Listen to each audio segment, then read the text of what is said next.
ታዋቂዎቹ ኢትዮጵያውያን ባለሀብቶች የሆኑት አቶ መኩሪያ ልዑል ሰገድና አቶ ሂሩይ አዱኛ በዛሬው ዕለት በደረሰባቸው የመኪና አደጋ ከዚህ ዓለም በሞት ተለይተዋል። የመኪና አደጋው የደረሰው ከአዳማ ከተማ ወደ አዲስ አበባ በሚወስደው አዲሱ የፈጣን መንገድ ላይ ነው። አደጋው ሊደርስ የቻለው ከአዲስ አበባ ወደ ጅቡቲ ኮንቴነር ይዞ በመጓዝ ላይ ካለ ተሳቢ ጋር በመጋጨት ነው። በጎ በማድረግ የሚታወቁት ኢትዮጵያኖቹ ባለሀብቶች ሁለቱም የሁለት ወንድና ሴት ወላጅ አባቶች ነበሩ።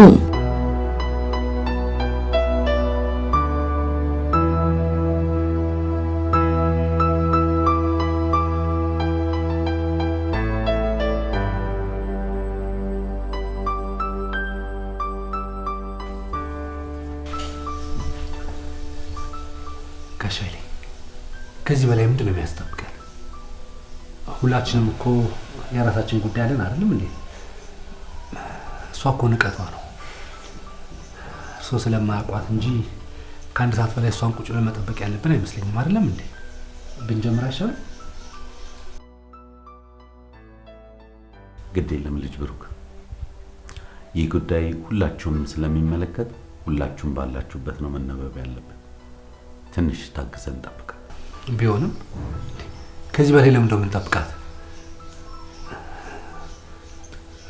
ሶኮ ስለማያውቋት ነው። ለነገሩ ዛሬም ብቻ ነው። ከዚህ በኋላ የት እንገናኛለን? እዛው አዳውን ችላ ትቀመጣታለች። እኔም ካንተ ጭቅጭቅ ገላንገላለሁ።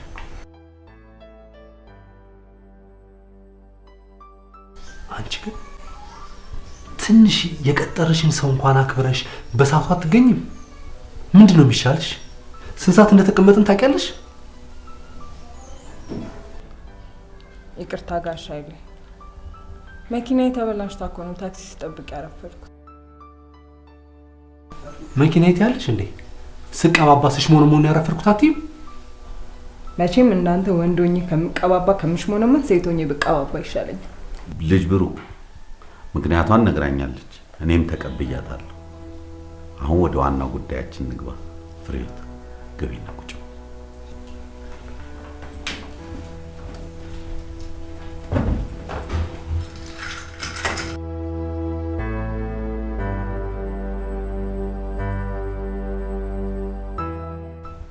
እንግዲህ ሁላችሁም ተገኝታችኋል።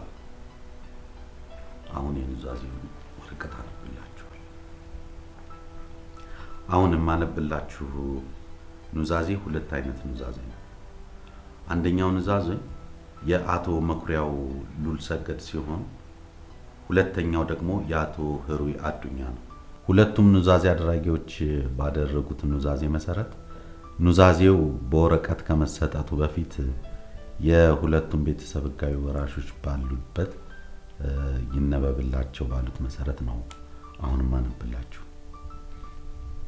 ሁለቱ ኑዛዜ አድራጊዎች ኑዛዜያቸውን ያደረጉት ህይወታቸው ከማለፉ ከሁለት ዓመት በፊት ነው። የኑዛዜው ህጋዊ በውርስ አጣሪነት ተጣርቶ ተረጋግጧል። አሁን ኑዛዜው እንደሚከተለው አነብላችኋለሁ። ልጆች እንዴት ናችሁ? ይህን ኑዛዜ ለመጻፍ ያነሳሳን ነገር የተሰማን ስጋት ነው። በሁለቱ ቤተሰብ መካከል በተለይ የበኩር ልጆች የሆናችሁት ፍሬህይወትና ብሩክ መካከል የምንመለከተው ግጭት ከትውልድ ትውልድ እንዲተላለፍ የምንፈልገው ማተሚያ ድርጅታችንን እንዳያፈርሰው እንሰጋለን። ምክንያቱም በፍኖት ማተሚያ ድርጅት ከትውልድ ትውልድ የሚተላለፍ ቅርስ የሆኑ መጽሐፍት ታትመዋል። እንዲሁም በየዓመቱ እስከ 10 መጽሐፍ በነፃ ለማተም ለምንሰጠው እድል ብዙ ወጣቶች ተስፋ አድርገው ይጠባበቃሉ። እናንተ መስማማት ካልቻላችሁ ደግሞ የኛን ህልም በአጭር ታስቀሩታላችሁ። ስለዚህ አንድ መላ ዘይደናል። በመጀመሪያ ለ2 ወር በአንድ ቤት ውስጥ ሁሉም ልጆች አንድ ላይ ትኖራላችሁ።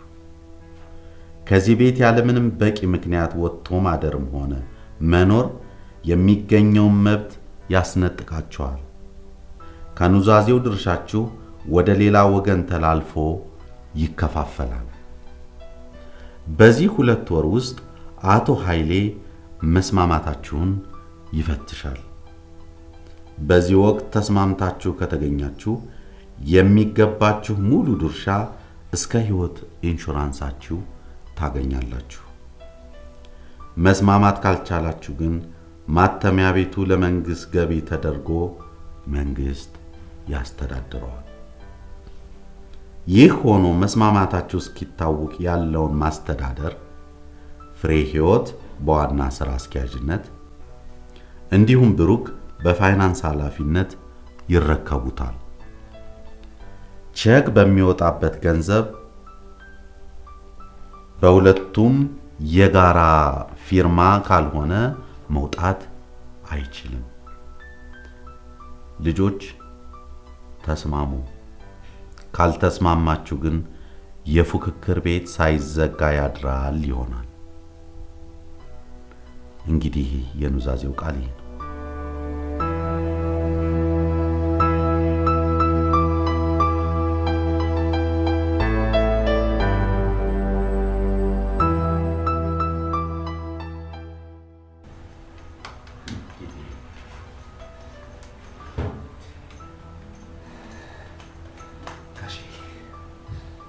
የኔ አባት በጭራሽ በፍጹም ይሄን ነገር አያደርግም።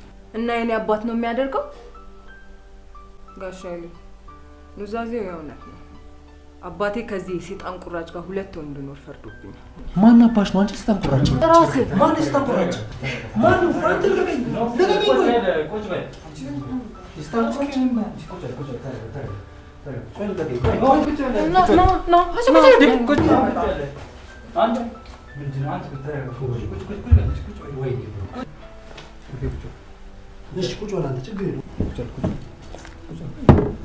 ተረጋጋ።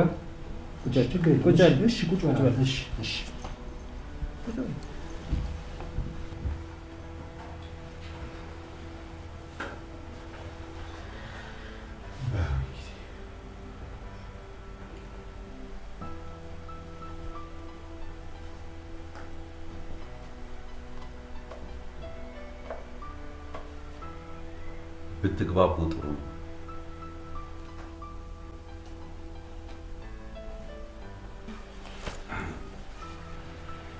ካልተስማማችሁ የአባቶቻችሁን ቅርስ ታጣላችሁ። ያላችሁ 2 ወር። የዛሬ 2 ወር ተመልሼ ስመጣ እንደ ዛሬውም መስማማት ተስኗችሁ ካገኘኋችሁ እመኑኝ የአባቶቻችሁን ያደራ ኑዛዜ ለማስፈጸም እገደዳለሁ።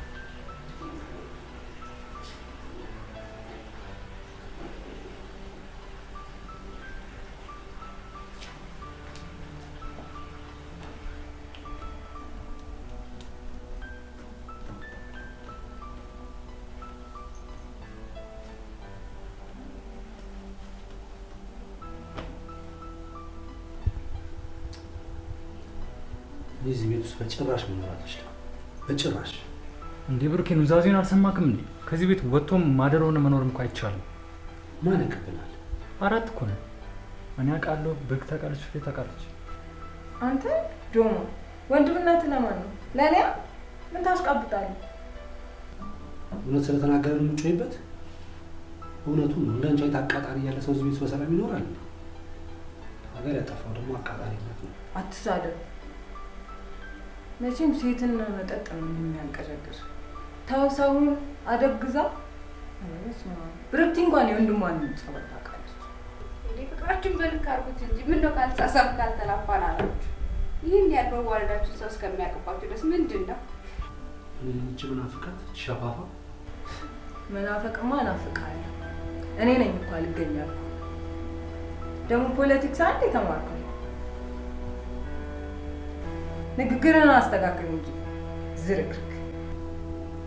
ወይ አንቺ ምንድን ነው የምትይው? አንቺ ብሩኬ ምን ልትል ነው አንተ? እባክህ ልቀቀኝ። ይኸውልህ በቀደምም ዝም ስላልኳት ነው አሁን አፏን የምትከፍተው። ልቀቀኝ። አንቺ ልጅ ነው የምታፋልሽ። እሺ ከእኔ ጋር እንደዚህ መልስ አትመላለሽ ከአሁን በኋላ።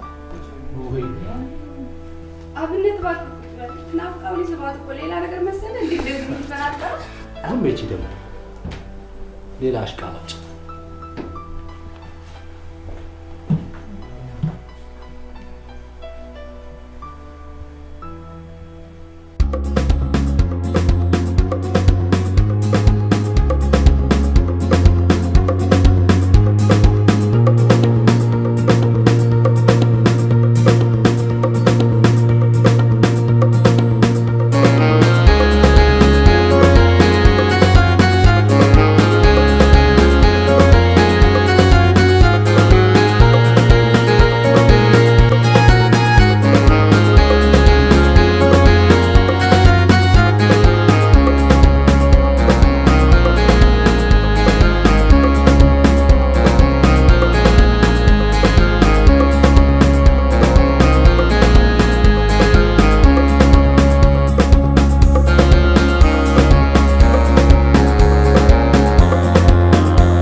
ቤቱ የጋራ ነው አይደለ?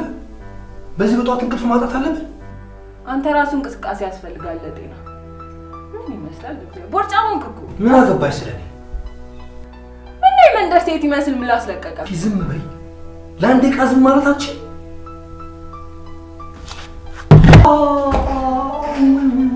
መንገድን እያየህ አትሄድም? የኔን ከምታይ ዝርክርክ። ውይ ውይ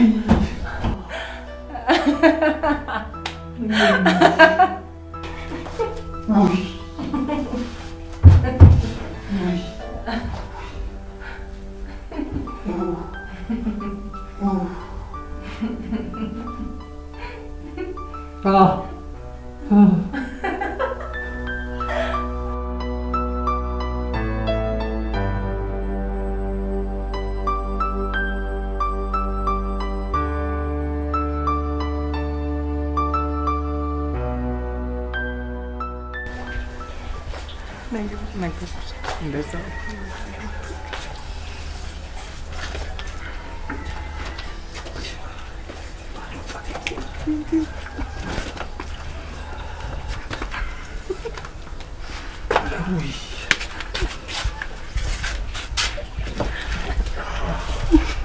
ብርጊው እንዴት እንዳመመኝ። ፍሬ ግን ትንሽ አጨከንሽበት። ማ እኔ ነኝ ጨከንኩት? አንቺ እኮ ምን እንዳለ ስላልሰማሽ ነው እንዴ? ነገርሽኛል እኮ ፍሬ። ቢሆንም እስቲ ቢያንስ አሁን እንኳን ተከባበሩ።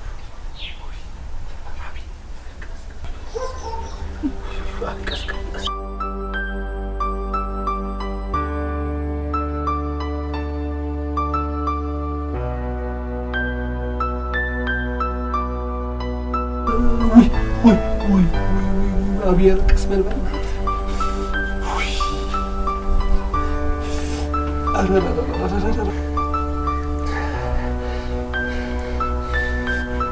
አራቢ ቀስ በል። እሱ ማርያም ጣቴ ላይ ብዙም እኮ አልተጎዳም። ስላለመድከው እኮ ነው። እሱ እንኳን ተጎድቻለሁ። እኔ እኮ የሚያሳስበኝ የዚች አቃጣሪ የቴ ጉዳይ ነው። ከስሯ እንዴት እንደምታተሱት ስላት አታይም? እኔ የምልህ አንተና ፍሬ ግን ለምንድን ነው ችግራችሁን በጠረጴዛ ዙሪያ ናችሁ ማፈቱት? ቤት በኩል ጠረጴዛ ዙሪያ እኮ ቁጭ ብለህ እኮ የምትወያዩ አዳማጭ ሲኖር ነው።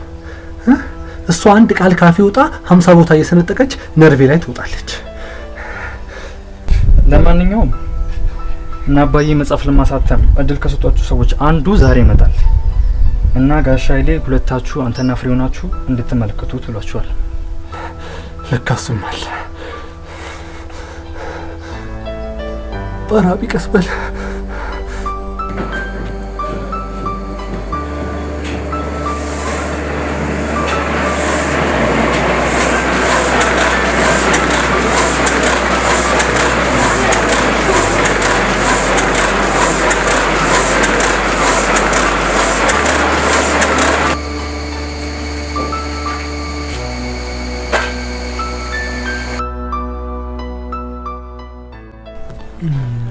መጽሐፍ ያስጠኑት የሚሰጠው የኢትዮጵያ ታሪክና ባህል ላይ ነው።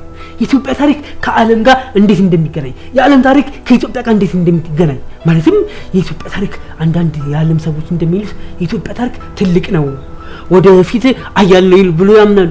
እኔም ደግሞ ከነሱ አንፃር ተነሳስቼ ይህን መጽሐፍ ለመጻፍ የተዘጋጀሁት። ለዚህ ምን ማስረጃ አለ? እንዴ ለዚህ ማስረጃ ቀላል እኮ ነው። የጥንታዊ ቤተክርስቲያኖች አሉ፣ ጥንታዊ መስጊዶች አሉ፣ ጥንታዊ አብያተ ክርስቲያኖች አባቶቻችን አሉ። የእነሱን ታሪክ ማገላበጥ ማንበብ፣ ይሄማ በቂ ማስረጃ ነው። ለምንድን ነው ማለት? አንተ ደግሞ ፕራይመሪ ሶርስ እና ሰከንደሪ ሶርስ ሬሌቫንት ያልሆነ ጽሁፍ እንዴት ነው የምናሳትመው? ታዲያ እኮ ይሄ ልጅ ማስረጃዎች ናቸው ያለው። ገና እኮ አላወራልሽ። ምን አለበት ትንሽ ብታዳምጪው? ምንም ማዳመጥ አያስፈልግም። ምን እንደሚል እኮ ገብቶኛል። ቢገባሽ ማኖሩ እንደዚያ ትንጨረጨሪም ነበር እንዴ? ተረጋጊ እንጂ።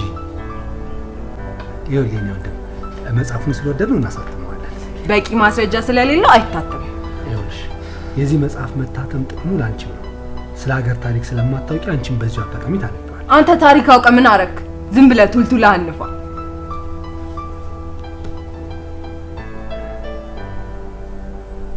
ወንድሜ መጽሐፉን እናሳትመዋለን። እሺ እንተያያለን። ምን ሻንቺ ታመጣ ነው? ምን ወንድ ነኝ ነው አንቺ ቤት ምታሹ? እኩል መብት አለን። አይገርምም? ይበቃሻል። ሌላስ? ከዚህ በኋላ ሰው ፊት እኔና አንቺ እንደዚህ መጨቃጨቅ ምንም የምሰማ ጉድ የለም። ይታተማል መጽሐፉ። ምንም አይታተምም። አንቺ ሴትዮ ስርዓት አይታተምም ብያለሁ። አይታተምም። እሺ 50% አለ። እናወራ። እሺ እሺ ጠረቅ እሺ ጠረቅ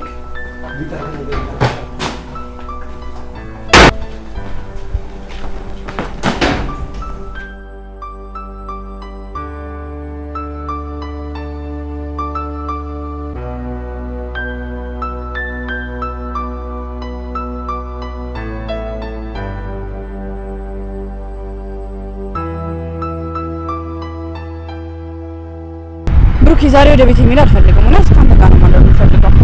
አንቺ እኮ ነው ያለበት ነገር እኮ አልገባሽም። ወደ ቤት መሄድ አልችልም። እኔ ሴቷ አፋጥቼ ስለጠየቅኩ ነው የነበረ። ኧረ እንደዛ አይደለም። በቃ እኛ ቤት ውስጥ ትልቅ ዘንዶ አለ። ስለምን ዘንዶ ነው የምታወራው ብሩክ? ትልቅ ዘንዶ አለ እኛ ቤት ውስጥ። መቼስ ያ ዘንዶ ከቤት ስር መሆን አለበት። እናቴ ሳሎን ለሳሎን ወደዚህ ወደዛ ሲሽከረከሩ ታዲያ ቤተሰቦቻችሁ ዘንዶ አብርተው ነው እንደ ሀብታም የሆኑት። በአጋጣሚ የተወለደ ዘንዶ ዋልሽ ምን አደረግሽ? እሱ ዘንዶማ ሂጅ ማየት አለብኝ ብሩኬ። ይሆናል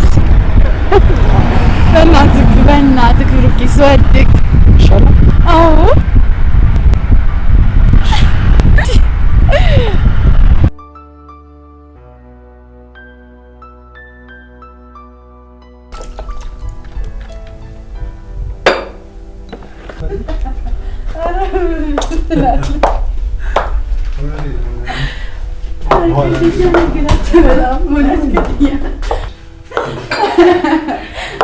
አይ እንዴት አመሻችሁ? አይ ለብሩዋ እንዴት ናችሁ? እንዴት አመሻችሁ? ምን ነው እንግዳ ይዤ እመጣለሁ ሳትለኝ? ያው ጥሩ እንግዳ ደግሞ ምን ለስለሱ መነገር ያስፈልጋል። ለማንኛውም ከፈለጋችሁኝ መኝታ ቤቴ ነኝ። እሺ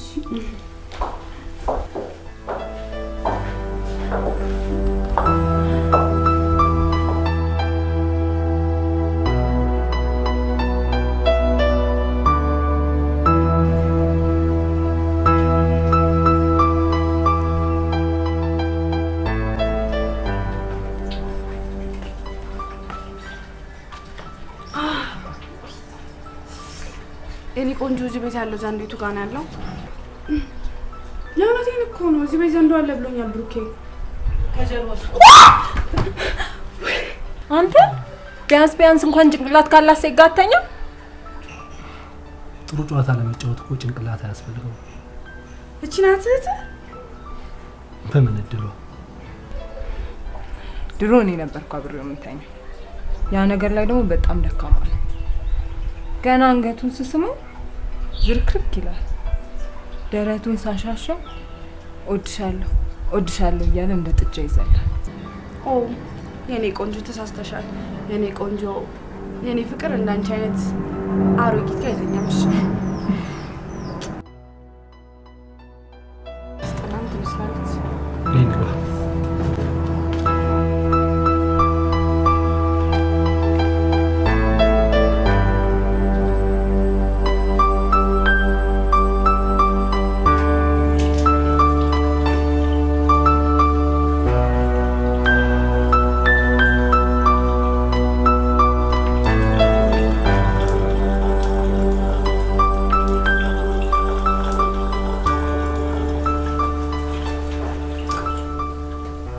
ምንም ቢሆን ብዙ ጊዜ አሳልፈናል። ከሁሉም ወንዶች በላይ አንተን ነው የወደድኩ።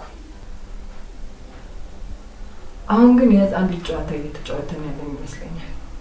ብንከባበር አይሻልም? የፈለከውን ሴት ይዘህ መምጣት ትችላለህ፣ ግን ማንም የመንደር ወጣጤ መጥቶ እንዲሰርብኝ አልፈልግም።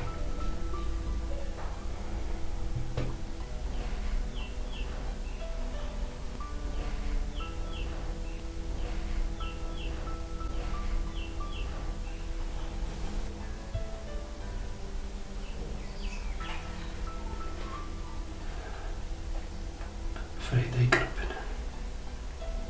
ማንም ሰው እኮ ቤት ውስጥ ደግሞ ምንም ብታናድደው የተናፍቀኝ። ቆይ ፍላጎትሽ ምንድን ነው? ምንድን ነው የምትፈልጊው? አናፈኩም ነገር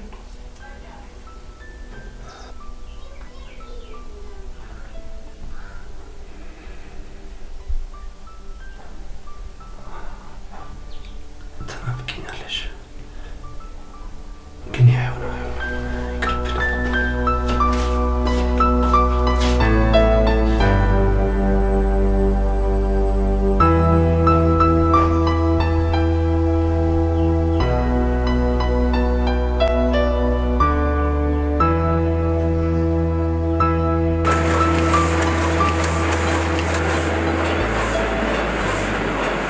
የጽሁፌ ዋና መነሻ አራቱ ሞች ወይም ዘ ፎርሲስ የሚባሉት ናቸው። እነዚህ አራቱ ሞች በዋናነት መፍጠር፣ መተባበር፣ ማድመጥ፣ ማሰላሰል የሚባሉት ነገሮች ናቸው። ወይም ደግሞ ክሪቲካል ቲንኪንግ፣ ክሬቲቪቲ፣ ኮሚኒኬሽን፣ ኮኦፕሬሽን የሚባሉ ነገር። እንግዲህ የሰው ልጅ ለመኖር እነዚህ አራቱ ነገሮች ተመጋግበው ተደጋግፈው ነው የሚያኖሩት። ነገር ግን ለብዙ አመታት ዓለም ይህንን መንገድ ሳትረዳው አለማወቋንም ሳታውቅ ለብዙ አመታት ኖረና ብዙ ጥፋት አድርሰናል። ለመኖራችን ዋስትናው እነዚህ ነገሮች ነበሩ። ግን ያን ማድረግ ስላልቻለ በአጠቃላይ ማለት ነው ያን ማድረግ ስላልቻለ ብዙ ጥፋቶች አድርሰናል። ትልቁ እዚህ ጋር በደንብ ልናስተውለው የሚገባው የጥፋታችን ምክንያት በሙሉ በዋናነት አለማወቃችንን ብናውቅ ይህንን ጥፋት አናውቅም፣ በጭራሽ እንዲከሰት አንፈቅድም፣ አናደርግም። እና በአንተ አስተሳሰብ ምንም ነገር አናውቅም ብለህ ታስባለህ? ይገርማል። ይህን ስልህ ልደነግጥ ትችላለህ በደንብ። እንዲያውም እኮ ትልቁ የፍልስፍና ሀሳብና ቲም በተለይም ለምሳሌ የግሪክ ፈላስፋ ሶቅራጠስ የሚያነሳው ትልቁ መልእክት ምንድን ነው? አለማወቃችንን ማወቅ ነው አይደል? እኔ የማውቀው አለማወቄን ነው ይላል። ኢየሱስ ክርስቶስ ትልቁ ስፒቹ ምንድን ነው? ለብዙዎች ያስተላለፈው መልእክት እንደ ሕፃን ልጅ ካልሆናችሁ መንግስተ ሰማያትን አትወርሱም ብሏል። እሺ ይህ ማለት በአጠቃላይ አለማወቅ አለ። ላለማወቅ ሞክሩ። ላለማወቅ ከሞከራችሁ ብዙ ነገር ታውቃላችሁ ማለት ነው። ነገር ግን ብዙዎቻችን ካለማወቃችን በላይ ደግሞ ባለማወቃችን ውስጥ የምናብራራው ብዙ ነገር አለ። እናብራራለን። ምሳሌ ልስጣችሁ። ዓለም ላይ ትልልቅ አብዮቶች ከፈረንሳይ አብዮት አንስቶ ተነስተዋል። ሶሻሊዝም፣ ኮሚኒዝም፣ አልፎ ተርፎ አሁን የደረስንበት ካፒታሊዝም፣ እነዚህ ሁሉ አብዮቶች ናቸው። እነዚህን አብዮቶች ተመልከቷቸውና አሁን አሉ ሰዎቻችን ላይ ፈንክሽን እያደረጉ ነው አይደለም፣ ግን ብዙ ሚሊዮን ሰዎችን በልተዋል። ለመጋደላችን ምክንያት ነበር። የአንድ ሰው ህይወት ግን መቀየር አልቻለም። የዚህ ችግር መንስኤ ደግሞ ይህንን ጉዳይ በጣም በትልቁ ሮማንቲሳይዝ ስለምናደርገው በፍቅር እናብድለታል። በፍቅር አታምን ማለት ነው። ፍቅር ፋይዳ ቢስ ነው ብለን የምታስበው? ፍቅርማ ፋይዳ ቢስ አይደለም። እንዲያውም ፍቅር ትልቁ የጦር መሳሪያ፣ ፍቅር የማሸነፊያችን ሚስጥር አይደለም። በፍቅር ነው አይደል ትልቅ ሰዎችን ያገኘነው፣ ስላፈቀሩን ያገኘናቸው። በፍቅር ውስጥ እኮ ያለ እሳት የማይገኝ እሳት። ምሳሌ ልስጣችሁ። የጾታ ፍቅርን እንመልከተው። ሁለታችሁ ወጣቶች ናችሁ አይደለም? እንዲያውም ቆንጆ ወጣቶች። አስቡት፣ ቤት ውስጥ ናችሁ። ከቤት ውስጥም ደግሞ መኝታ ቤት ውስጥ። እዛ መኝታ ቤት ውስጥ ቆንጆ አልጋ ላይ ቆንጆ ብርድ ልብስ ተነጥፏል። ሁለታችሁም ቁጭ ብላችኋል። ሁለታችሁም ልብ ውስጥ እሳት አይሞላ? አትነዱ? እዚህ ጋር ግን ትልቁ ጥያቄ የፈለጋችሁትን ካደረጋችሁ በኋላ ትጸጸታላችሁ ወይስ አትጸጸቱ?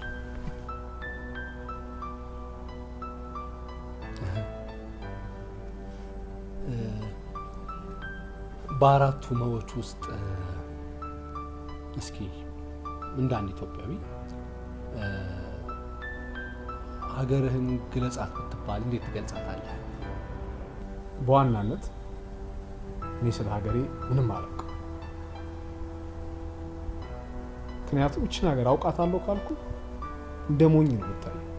አላውቃትም። እጅግ ጥልቅ ናት። እጅግ የተወሳሰበች ናት። የተገማመደች ናት። አንዷን ሰበዝ እንኳን የማናገኝላት ናት። ገና እኮ አላገኘንላትም። ስለዚህ አላውቃትም።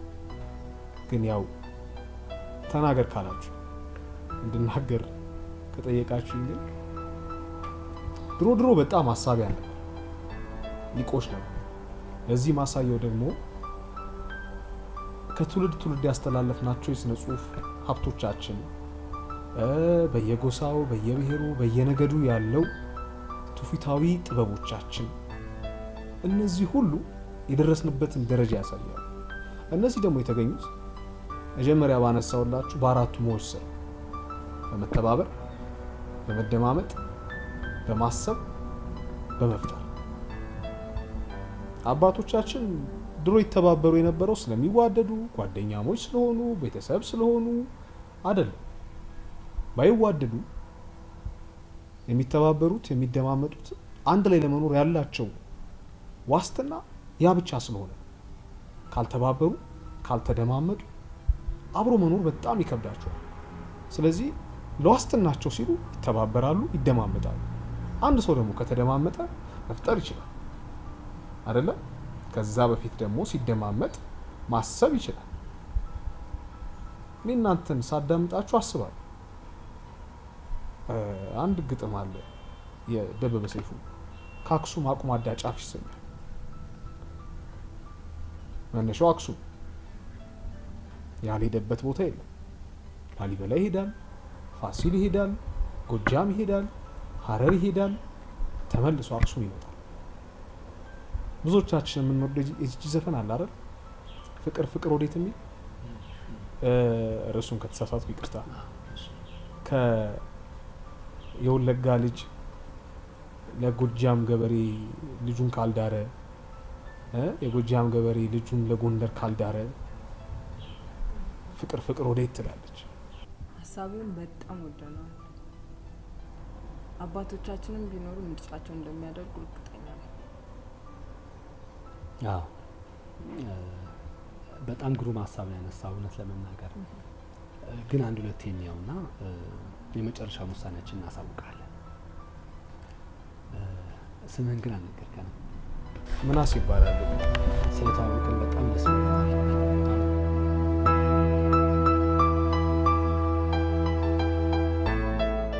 ቆይ ግን እኔና አንተ አንድ መኝታ ቤት ውስጥ ቢቆለፍብን ምን የምናደርግ ይመስላል?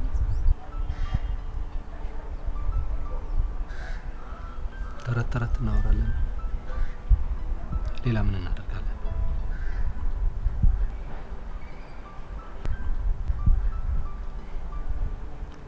አንድ ነገር እንድታውቂ እፈልጋለሁ። ከዚህ በኋላ በእኔና ባንቺ መካከል ምንም ነገር አይፈጠርም። በአባቴ ኑዛዜ መሰረት እዚህ ቤት ገብተን ስራ እንድንሰራ ታዘናል። በቃ ስራችንን ጨርሰን እንወጣለን። ታስታውሻለሽ? ከዚህ በኋላ አልፈልግህም፣ አልወድህም ብለሽኝ ተሽኝ ስትሄጂ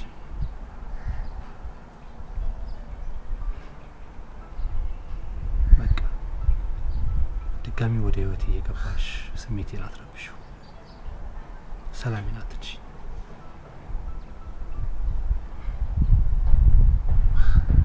እንከባበር ነበር ያልሽው አይደል? እንከባበር።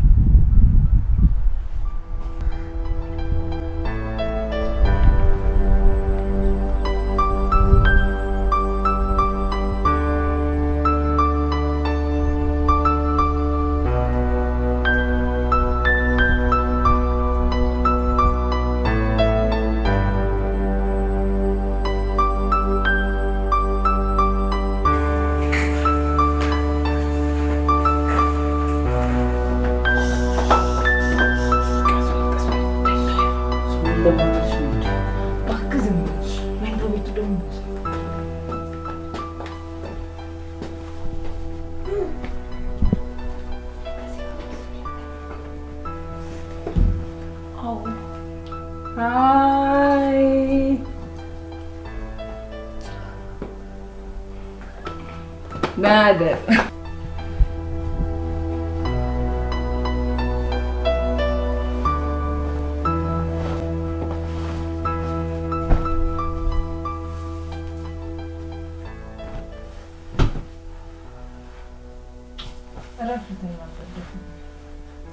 ገና ምንም ሳናደርግ ነው እንደሚደክምሽ?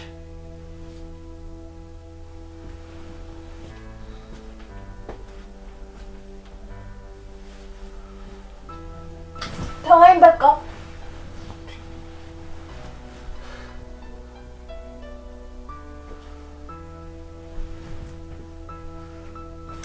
ሰው የሚለን አስማ አልፈልግም አልኩ እኮ። ትቀልጃለሽ እንዴ? ስሜቴ ላይ ሙድ እያስሽ ነው? ራስን ላይ ስሜት የምትይዘው ስሜትን ተቆጣጠር እንጂ ትልቅ ሰው አይደለም። ኧረ እንደውም በእናትሽ እኔ ሌሊቱን ሙሉ ፈጥጬ ማደር አለብኝ እንዴ? እና እኔ እንቅልፍ ኪኒን ነኝ ምንድነው?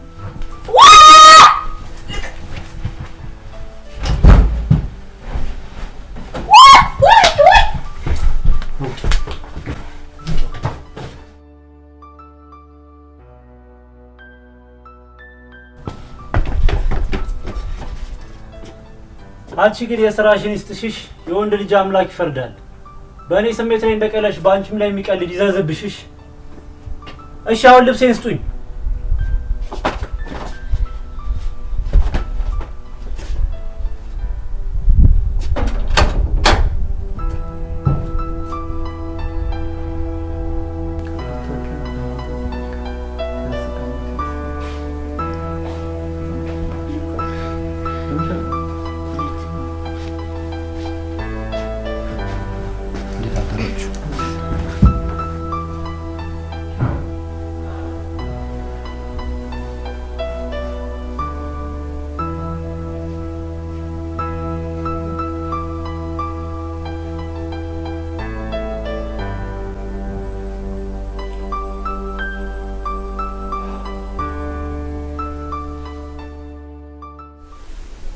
ስማው አቢ፣ ዛሬ ጋሽ ኃይሌ ያለንበት ሁኔታ ለመገምገም ይመጣሉ።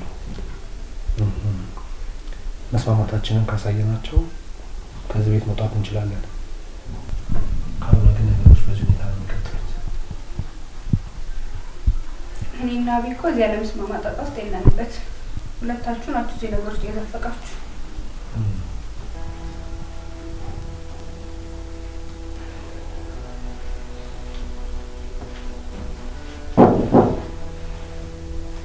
ጋሽ ኃይሌ ናቸው መሰለኝ።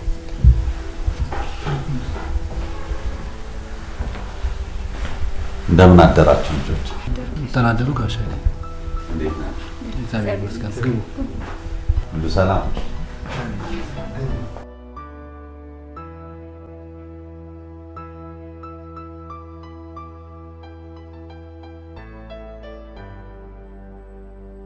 ሁሉ ነገር አሁን ከበፊቱ ስርዓት የያዘ ይመስላል። አሁን እንዴት ነው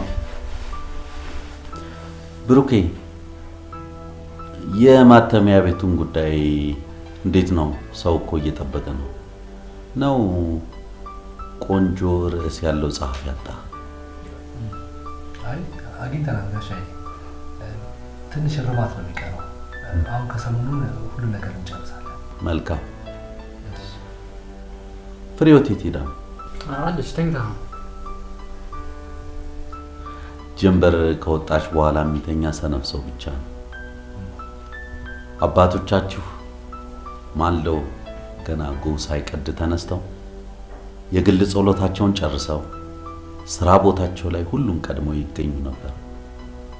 አንድ ሰራተኛ ቀድሟቸው ገብቶ አያውቅም። በሊድ እስኪ አሁን ቀስቅሳት።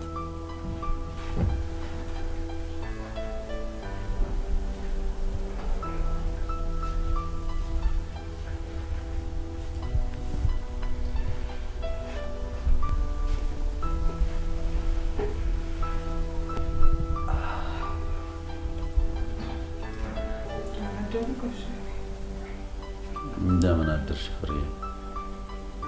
ማታ ስራ ስትሰሪ አድረሽ ነው ማልዶ መነሳት የከበደሽ? አዎ ጋሽ ኃይሌ፣ ማታ ስራ ነበር። ብሩኬ፣ እሷን ነው የጠየቅኩት፣ ራሷ ትመልስልኝ። መስማማታችሁ ጥሩ ነው፣ ግን እናንተ የተስማማችሁት በውሸት ነው። ይኸው ማታ ስትጠጣ ማደሯን እየቀላው አይኗ አረቄ የሚሸት አፏ ነግሮኛል። አያችሁ፣ እናንተ የተግባባችሁት ሳትስማሙ የአባቶቻችሁን ቅርስ ሸጣችሁ ከዚህ ቤት ለመውጣት መሆን የለበትም። እናንተ አልገባችሁም እንዴ? አንዳችሁ ካላንዳችሁ እኮ ምንም ህይወት የላችሁ፣ ምንም ኑሮ የላችሁ እኮ። በጣም ነው የማዝነው።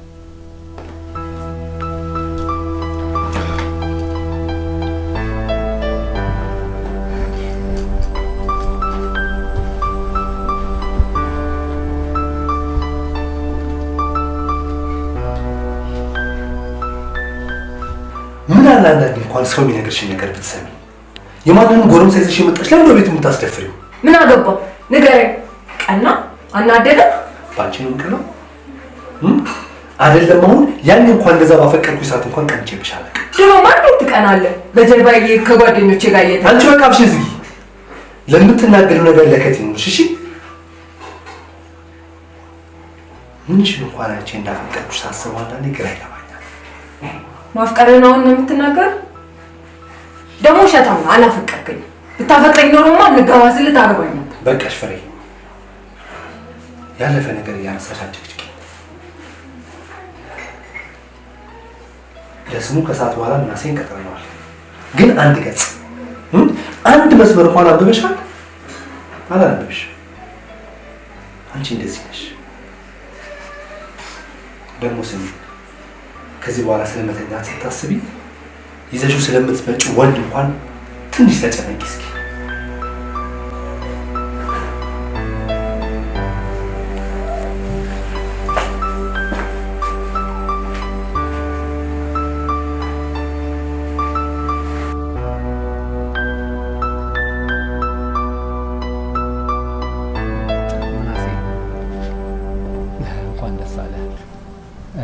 መጽሐፍን ወደነዋል። በዚህም ለማሳተም ወስነናል። የሚገርምህ ነገር ከመጽሐፉ ክፍሎች ውስጥ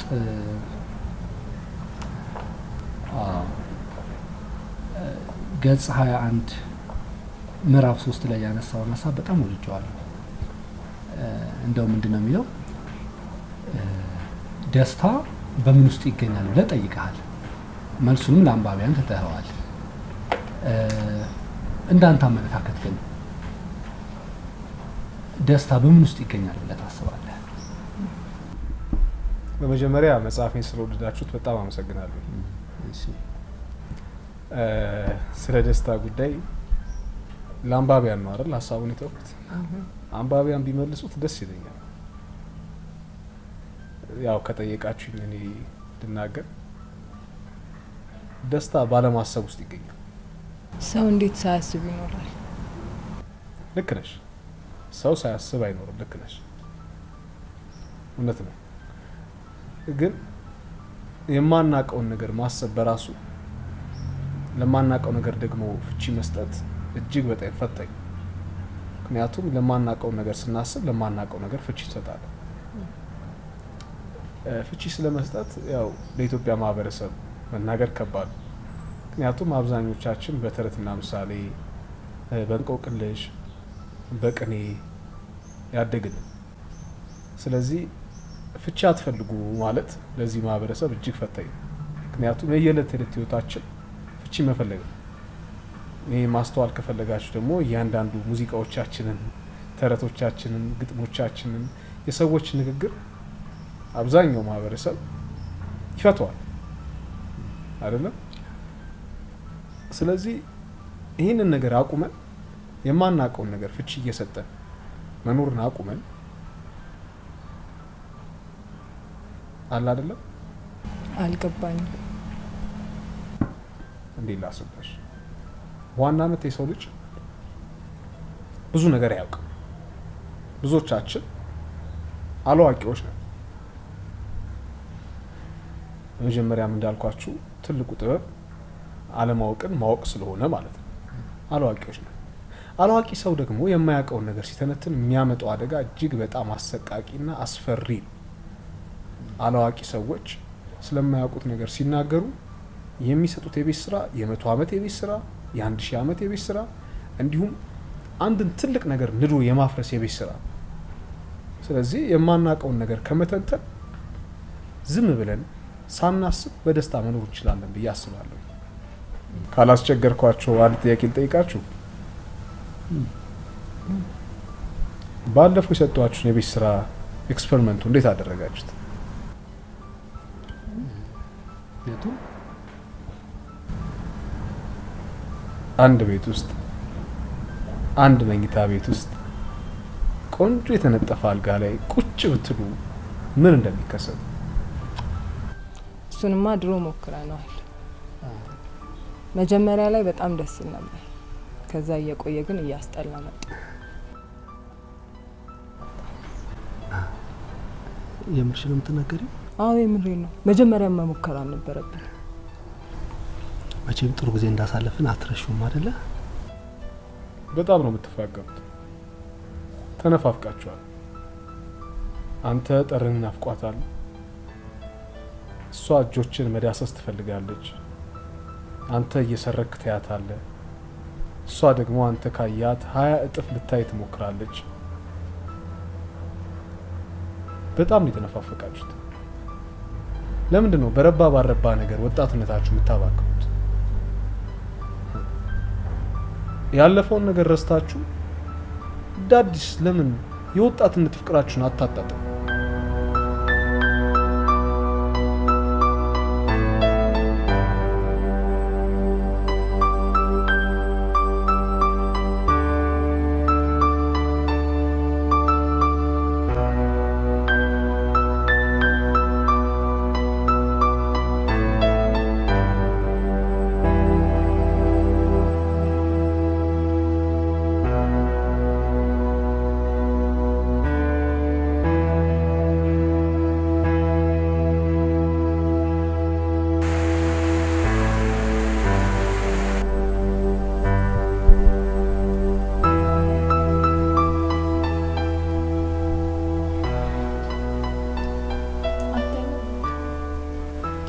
ረሳሽ እንዴ ነው ፍቅር? ነብሬት እኮ እንዳሁን በጣም ስጫነቅ ነበር። ያደረግነው ነገር ስህተት ነው እንዴ? ስህተት ነው፣ ግን እየደጋገመን የምናደርገው ደስ የሚል ስህተት። ብሩክ እውነቱን ንገረኝ፣ እንጋባ ስልን ለምንድን ነው ያላገባህ? አባቶቻችን በቂ ገንዘብ አላቸው፣ እኛም ጥሩ ስራ ነበር የነበርንበት የልጅነት ፍቅር እኮ ሙቀቱ በጣም ያስፈራ ነበር። ታውቂያለሽ ደግሞ በሰዓቱ ገንዘብ እናገኛለን፣ ናይት ክለብ መሄድ፣ መዝናናት፣ መጨፈር፣ መዝለል፣ መጠጣት፣ ከዛ ውጭ እኮ ምንም አናውቅም ነበር። የአባቶቻችንን ስራ እንኳን በቅጡ ያወቅነው አሁን በቅርቡ አይደል? ቢሆንም ለምንድን ነው እሱ?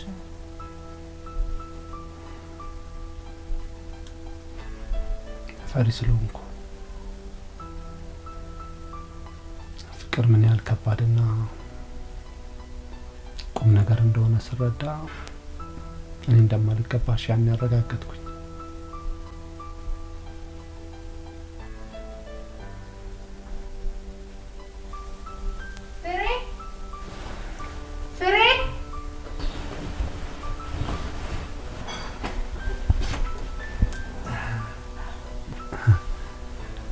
ሃይ ብርክቲ፣ እንዴት አደርሽ? ደህና። እንዴት አደር? ሻወር ልወስድ እኮ መጥቼ። ታዲያ አልጋ ላይ የምትሰራለህ?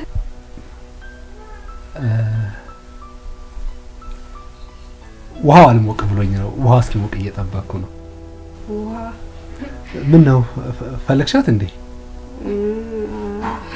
አይ አላየሃትም? አላየኋትም። እኔም አላየኋትም። እሺ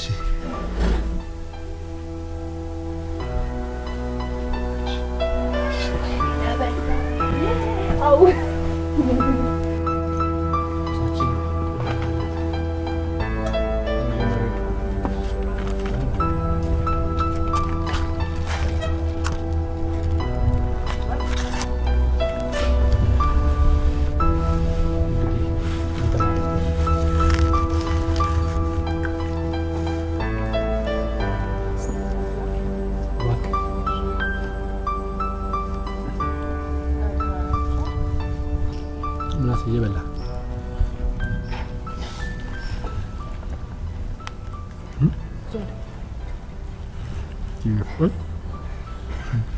ማግረስ ኳስል ወሬኛ ነገር ነው። ልብሴ ላይ አንጠባጠብሽው። ይቅርታ ምናሴ። ችግር የለውም። የሚገርም ነገር በጣም ብዙ ሊባሉ የሚችሉ ደራሲዎች የተለያዩ ጽሁፎቻችንን ነገር አምጥተው ነበረ።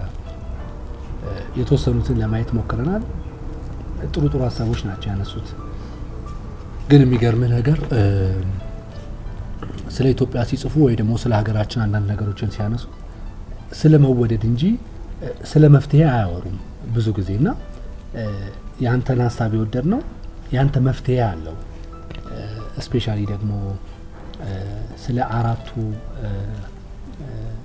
ማዎች ስታወራ ወይም ደግሞ ዘፎርስ ያልካቸው ማለት ነው መተባበር፣ መደማመጥ፣ መፍጠርና አንደኛው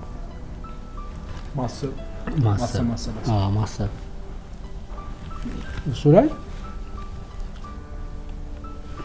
ለዓለም ብቻ አይደለም ለኢትዮጵያም በጣም ጠቃሚ ነገር ይመስለኛል። ስፔሻሊ ደግሞ አሁን ሀገራችን ላለችበት ሁኔታ ጠቃሚ ሀሳብ ይመስለኛል እና በእውነት ያነሳውን አይዲያዎች በጣም ነው የወደድናቸው።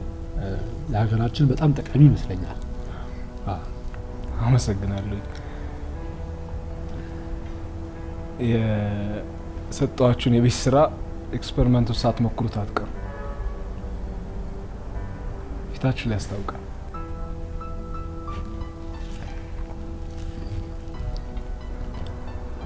እኔም ማነባቸው አብዛኞቹ መጽሐፍት የሮማንቲክ ስቶሪዎች ያላቸው ናቸው። አብዛኛው የዓለም ታሪክም ደግሞ የፍቅርና የሮማንስ ታሪክ ነው እንደምታውቁት። ወደ ኢትዮጵያ ደግሞ ስንመጣ ሚኒሊክን ያለ ጣይቱ፣ ቴዎድሮስን ያለ ተዋበች እንዲሁም ግራኝ አህመድን ያለ ባቲ ድል ወንበራ ማሰብ እጅግ በጣም ከባድ ነው። ለእነዚህ ሁላ ጀግኖች፣ ለእነዚህ ሁላ ባለ ታሪኮች እሳት የሆናቸው ፍቅር ነው ከጎናቸው ያለው ነገር። ቴዎድሮስ ከራስ አሊ ጋር በሚዋጋበት ጊዜ የራስ አሊ ልጅ ሚስቱ ተዋበች ነበረች ተነስ ያለችው፣ ታጠቅ ያለችው። ተመልከቱ። ስለዚህ ቴዎድሮስን ተዋበች አስታጥቀዋለች ማለት ነው። አንቺ ስታዩ አይንሽ ይሳሳል፣ አንተ ደግሞ ከንፈር ይንቀጠቀጣል፣ ከንፈር ይርበተበታል።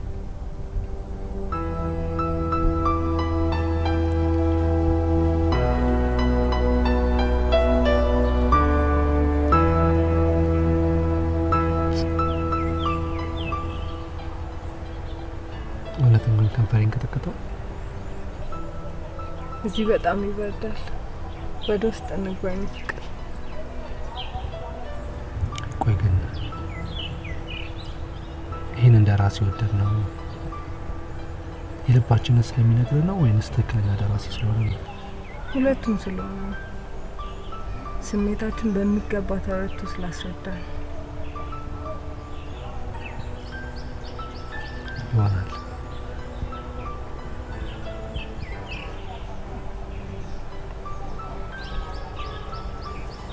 ጉንጭሽ በጣም ቀልቷል፣ ይፋጃል። በሩን ክፈቱ።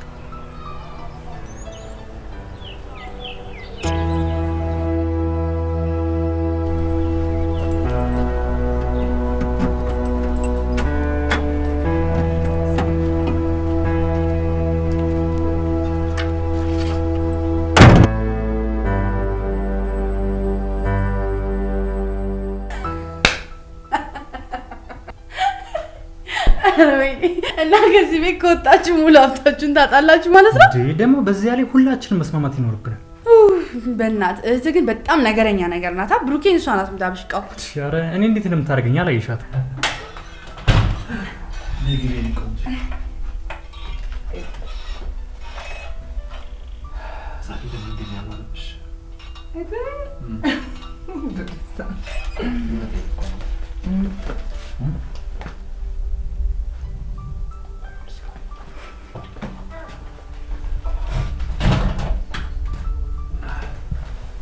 እሺ እናት እንግባ። እናንተ አትከምሽ እንግዳ አለበት።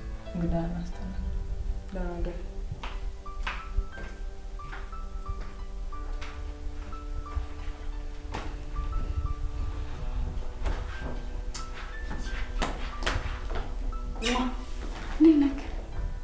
ለምን መጣሽ? ማለት እንዴት መጣሽ? በመምጣቴ ደስተኛ አይደለህ? መሄድ አለብሽ። እሺ በዚህ በሌሊት ሴት ነው የምሄደው። እዚህ ነው ማድረው። እዚህ ነው ማድረው? አዎ ጥሩ። እዚህ ሳሎን ታድሪያለሽ። መጣሁ። እስኪ ንገረኝ። እኔ ሴቷ ደፍሬ ስለጠየቅኩ ነው እንደዚህ የምትሆነው? ቤቲ እባክሽ ማየውን ነገር አትናገሪ። አንቺ በጣም ቆንጆ ልጅ ነሽ። ብዙ ወንዶች የኔ በሆነች ብለው የሚመኙሽ አይነት ሴት ነሽ። እኔ ግን በቃ አልፈልግሽም። ማፈቅራት ሴት አለ። ያቺ ዘንድ ሆናታ የምታፈቅራት ሴት? ይኸውልሽ ከዚህ በኋላ እሷ እንድትናገራት አልፈልግም። እባክህ ራስህን ስርዓትሽ ነሽ። በቃሽ። ምንድን ነው ስርዓቴ? ስርዓቴ እሺ በቃሽ። ምንም ወሬ አያስፈልግም። በቃሽ። አካባሪ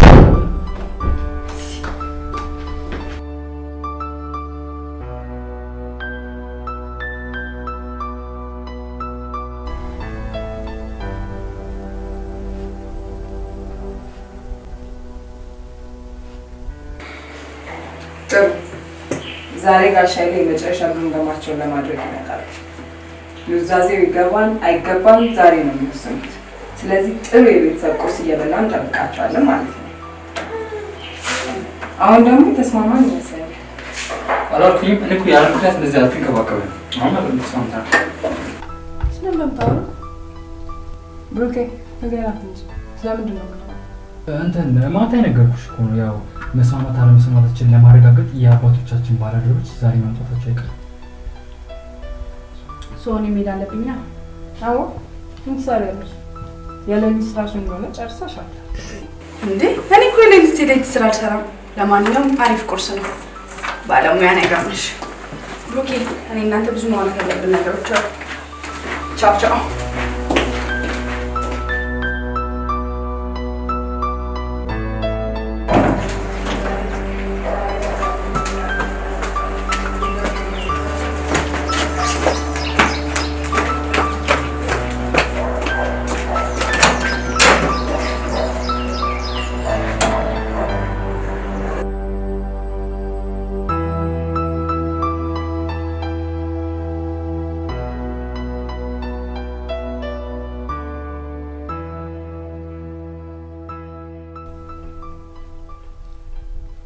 ይገርማል ብሩኬ፣ አባቶቻችሁ እናንተ የደረሳችሁበት የእድገት ሁኔታ አሳስቧቸው አያውቅም። ይልቅ እናንተ ያልተገነዘባችሁት የዚህ ዓለም ሚስጥር ጉዳይ እንጂ። አይ ጋሽ ኃይሌ፣ አባቶች እኮ ሁሌም አባቶች ናቸው። ልጆቻቸው የትኛውንም ትልቅ ደረጃ ላይ ቢደርስላቸው ምንም አይረኩም። እነሱ ሁሌም ልጆቻቸው ከፍ እንዲሉላቸው ነው የሚፈልጉት።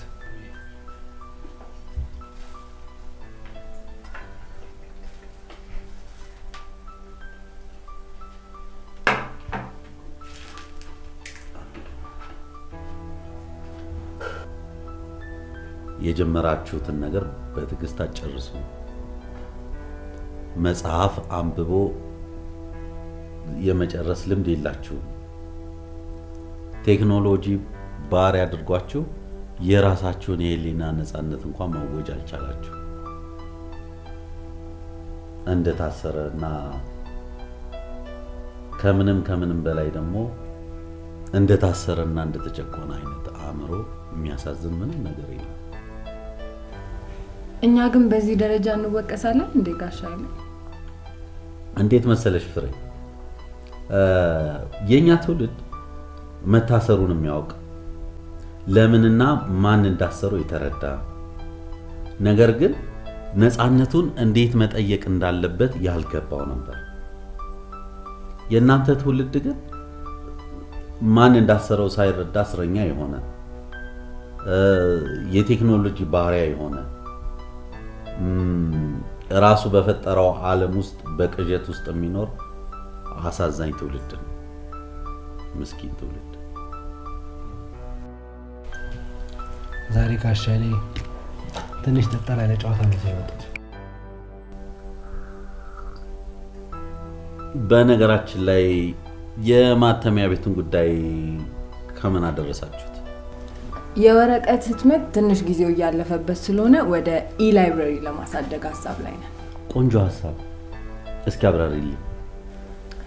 ከዚህ በፊት ብዙ ካምፓኒዎች ኢላይብረሪን እየተጠቀሙ ነው። ነገር ግን ለደራሲዎች እያጻፈን እኛ የመጀመሪያዎቹ እንሆናለን። ቀጥሎ ደግሞ በአገር ውስጥ 4 ቋንቋና በውጭ ሀገር 4 ቋንቋ አስተርጉመን ዓለም አቀፍ ለማድረግ እቅዳለን። በጣም ግሩም ሀሳብ። በጣም ግሩም ሀሳብ። ቆንጆ።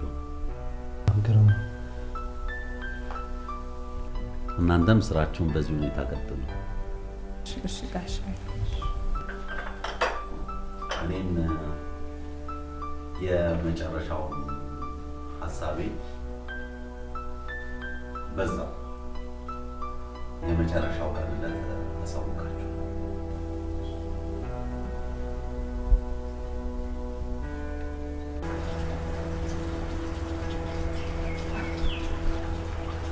ያነሳሽው ሀሳብ በጣም ጥሩ ሀሳብ ነው። ግን መጀመሪያ ላይ እናንቺ መመካከር ነበረብን። ሀሳቡ አሪፍ ከሆነ አወራን አላወራን ምን ለውጣል? ቢሆንም የኃላፊነት የተሰጠን በጋራ ነው። ያነሳሽው ሀሳብ ደግሞ በጣም ውድና ምን ያህል ሊያከስረን እንደሚችል አስበሽዋል? ለምን ያከስረናል ንገረኝ። ወይስ የተሰጠ የፋይናንስ ኃላፊነት ፈሪ ያደረገ አይደለም። ይሄ ድርጅት እኮ የኔና ያንቺ ብቻ አይደለም።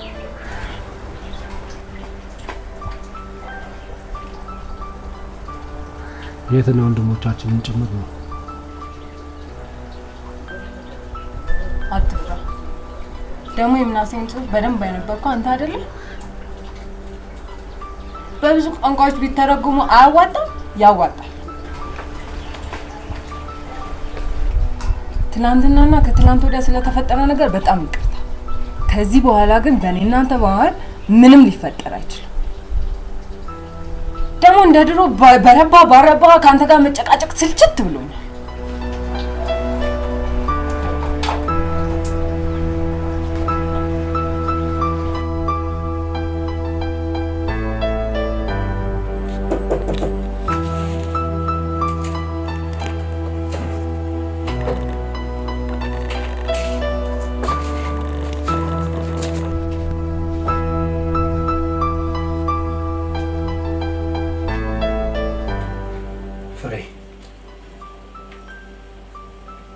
ድጋሚ በማላውቀው ነገር አንጣላ እባክሽ።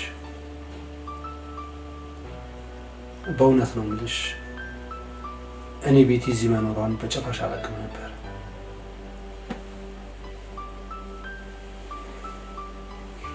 እዚህ ቤት በቆየንባቸው ጊዜያቶች ውስጥ የምንጨቃጨቅባቸው ነገሮች ራሱ ወዳቸው ነበር። አሁን ካለን ጊዜ ላይ 1 ዓመት ሁሉ ቢጨምሩልን በጣም ደስተኛ ነኝ።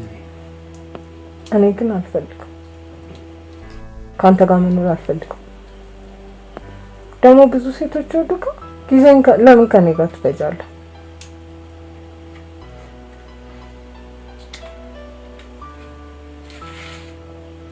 ይህን የተናገርሽው ነገር ድሮ ቢሆን ኖሮ ተናድጄ ጥዬ ወጥቼ ነበር። አሁን ላይ ግን በቻልኩት መጠን ሁሉ ትዕግስት ለማድረግ እሞክራለሁ። ምክንያቱም አንቺን በድጋሚ ማጣት አልፈልግም። አልፈልግም አልኩ እኮ በቃ ከክፍሌ ውጣልኝ። እንደውም አልፈልግም። ፍሬ ውጣልኝ፣ ውጣልኝ፣ ውጣልኝ ከክፍሌ።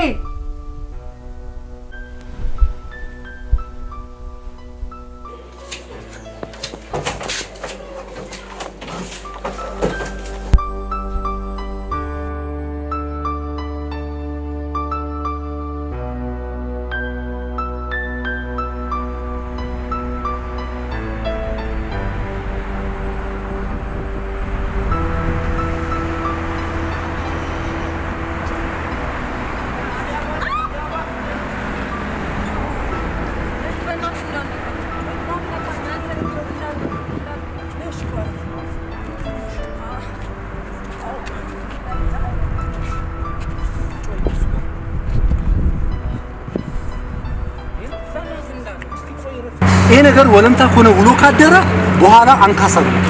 አሁኑ መታሽ ስርዓት ሲነሽ ምን ትላለሽ? ሁሉ ነገር ተቆጥተሽ ትችዋለሽ እንዴ? ተወኝ።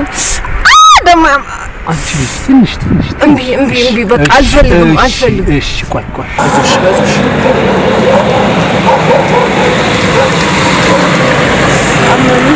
ቆይ በሰዓት እዚህ ምን ታደርጊያለሽ? ብቻዬን መሆን ፈልጌ ነው ከራሴ ጋር። አንተ ለምንድን ነው የተከተልከኝ? እንዳትከተለኝ እኮ ስሮጥ እኮ ነው ወለም ያለኝ። ፍሬ ቆይ ለምንድን ነው ከኔ ጋር ለመጣላት እንደዚህ የምትቸኩኝ? አልቸኩልኩም። ከኔ ጋር እንደዛ ራበል ተዝናንተ ምናምን ቤት ህፃን ልጅ አስቀምጠህ ትጠብቀኛለህ? ፍሬ በእውነት እኔ እሷ እዛ ቤት ስለመኖሯ ምንም የማውቀው ነገር የለም። በአጋጣሚ ነው የመጣችው እና ቢያንስ እንኳን ሂጂ አትላት? በዛ በምሽት ወሬ ነው ሂጂ የምላት። ስለዚህ አንተ ጋር ሳደርጋት ፍሬሙች እኔ ጋር አደረች። ሳሎን ቤት ነው ያደረችው። ቀናሽ እንዴት አልቀናም? እንዴት እንደማፈቅር እያወቅ ፍሬ ለምንድን ነው ግን አንቺ መደማመጥ እንደዚህ ያቃተን? ከዚህ በፊት መደማመጥ ባለመቻላችን ያን የመሰለ ፍቅራችንን አጣን። አሁን ደግሞ ጊዜው የመደማመጥ የመተሳሰብ ነው። ምን አለ ረጋ ብለሽ ብታዳምጪ? እኔ ስናገርሽ ትንሿ ነገር ታስኮርፍሻለች፣ ታስቆጣሻለች። እኔም እንደዛው። ተረጋግተን ነገሮችን ብናያቸው አይሻል? ነገሮች መስተካከል እንደሚችሉ አሳየኝና ከዛ እናስብበታለን። ቀስ በል ደግሞ ቀስ በቃ ቤታችን ይሻላል። አሁን ቀስ እያለን ወደ ቤታችን ነው። እሺ ነይ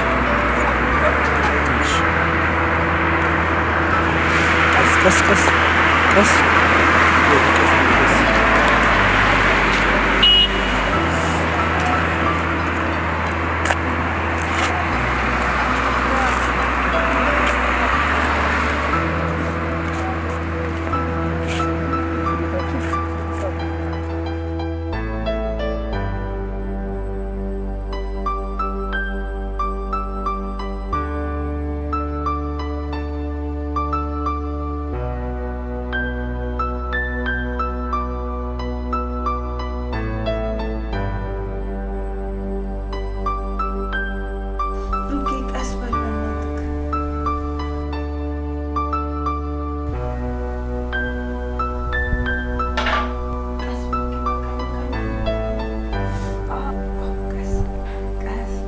ባለፈው ባትስቂበት ኖሮ እኮ ዛሬ እንደዚህ አትሆኝም ነበር። ብሩኬ በእናትህ ቀስ በል። ይቅርብኝ። ምን ሆነሽ ነው የተሰበርሽ ፍሬዬ? በየመንገዱ ወይኔ ሰማዩን እያየች ኮከብ ስትቆጥር ጉድጓድ ውስጥ ቀለድኩ ማለት ነው። ደግሞ ስማ ዛሬ እኮ ምናሴ ይመጣል። የመጨረሻ ውሳኔያችን እንዲሰማ ምሳ የበላን ቀን ነግረነው ነበር እንዴ? እንደሚታተመች ነገር ነው ታዲያ። በዛ ላይ ርዕሱን አናውቀውም። ርዕሱንም ዛሬ ነው የሚነግረን። አዎ በቃ ምን ነው ማለት ነው። ቆይ ትንሽ ይታሽልሽ እባክሽ አንቺ። በእናትህ ይኸውልሽ በኋላ ትጎጃለሽ። እሺ ብትይ ነው የሚሻልሽ። በቃ አልፈልግም። ወይኔ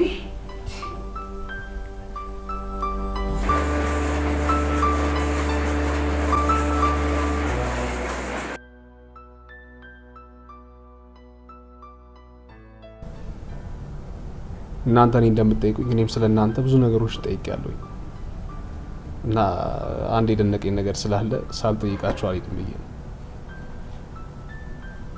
እንደማየው ባልና ሚስት አይደላችሁም። እጃችሁ ላይም ቀለበት የለም። በመልክ ትንሽ ትቀራረባላችሁ፣ ግን ወንድምና እህት አይደላችሁ።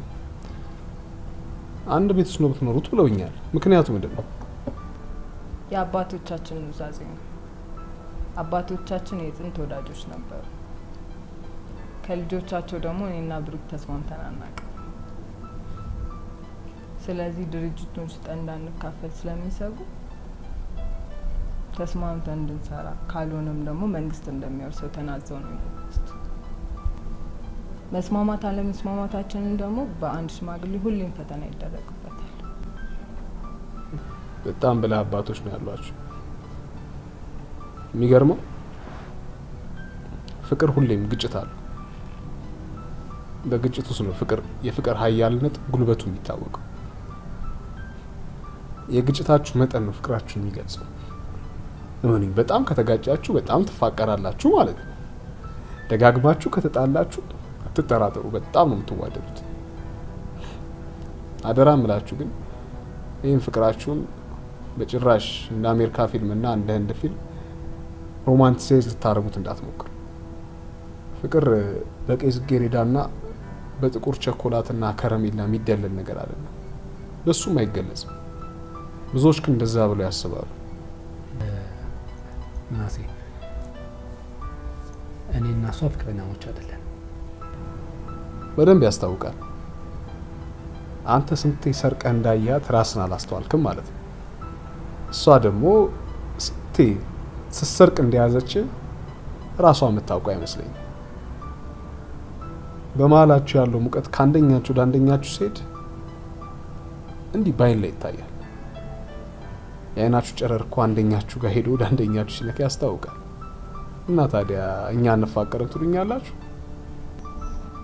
ምናሴ ወደ መጽሐፉ እንመለስ ይቻላል። እሺ መጽሐፉን በብዙ ቋንቋዎች ለማሳተም እቅድ ላይ ነን። ስለዚህ ምን ታስባለህ? እውነት ለማውራት እኔ መጽሐፉ በአንድ ቋንቋም ታተመ በብዙ ቋንቋም ታተመ ለውጥ ብዙ አይታይም። ነገር ግን እናንተ ይሄ ይጠቅማል ካላችሁ ለሁሉም ሰው መዳረሱ ሰውን ያገለግላል ካላችሁ ፈቃደኛ ነኝ። ያው መፍትሄንም አሳልፌ እሰጣችኋለሁ። ችግር የለም። በዚህ ላይ መስማማት ይችላል። ፈቃደኛ ነኝ። የመጽሐፉን ርዕስ ደግሞ አልነገርከንም። የመጽሐፉን ርዕስ አንድ መንገድ ልለው ፈልጌያለሁ። አንድ መንገድ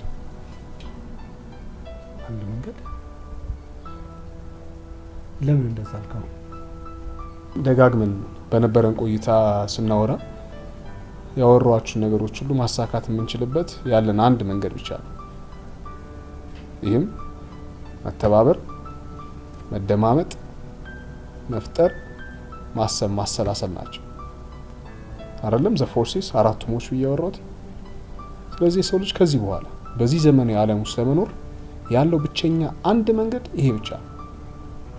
ያለበለዚያ አትጠራጠሩ፣ እንጠፋፋለን፣ እናልቃለን። ስለዚህ ሰርቫይቭ ለማድረግ ህልውናችን ዘላቂ እንዲሆን አንደኛችንን ማድመጥ አለብን። አንደኛችን ከሌላኛችን ጋር መተባበር አለብን፣ መስማማት አለብን። ስልጣኔያችንና እድገታችንን ለማምጣት ደግሞ ማሰብ፣ ማሰላሰል እንዲሁም መፍጠር አለብን። ስለዚህ እነዚህን ነገሮች ማድረግ ካልቻል መኖር አንችልም። አትጠራጠሩ፣ እመኑ። ለመጽሐፌ ብቻ አይደለም፣ አጠቃላይ ለሁላችን የሚያዋጣን ነገር ብዬ የማስበው አንድ መንገድ ነው። ለዚህ ነው የመጽሐፌን ርዕስ አንድ መንገድ ያልኩት።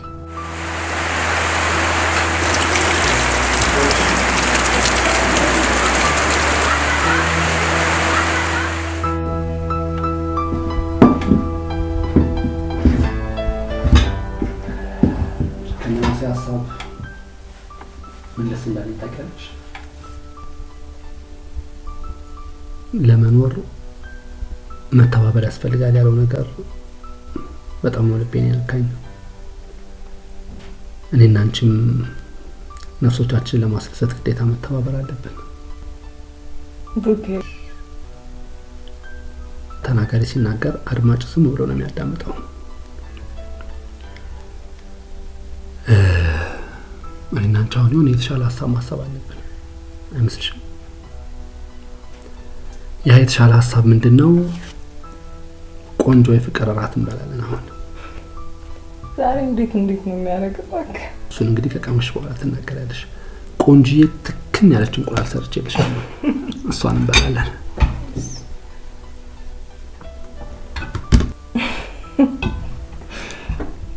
ቆይ እራት ይበላል እንዴ? እንቁላል እሷን ቀመስቀመስ ማለት ነው።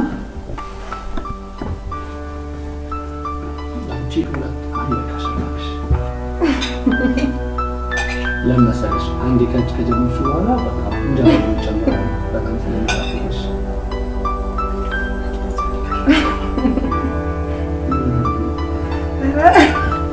ምን አይነት ነው ያለኝ ሰው እኮ የራሱ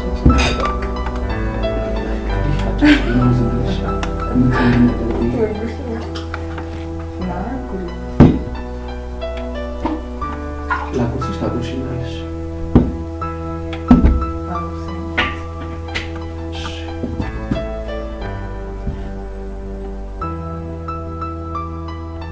ሽንኩርቱን እንዳታረግበት።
ቸርስ።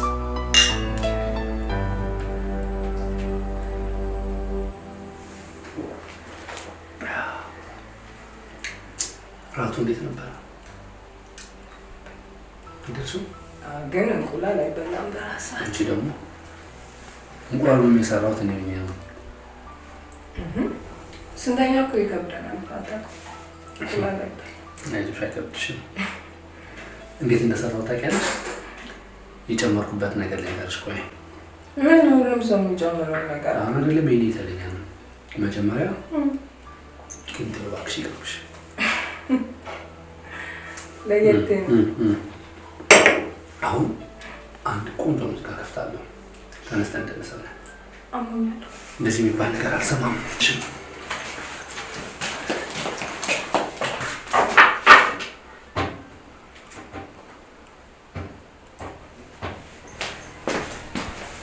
ዳይ ተነሽ። ብሩኬ ግን አሞኛል። ቢማለት አይቻልም። እሺ በእናትህ አታገኝም። የኔ ቆንጆ ድንቅርዛሙ ይባል ነገር የለም። ተነሽ ዳይ ፍጠኝ።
ፍቅር እውር ያደርጋል።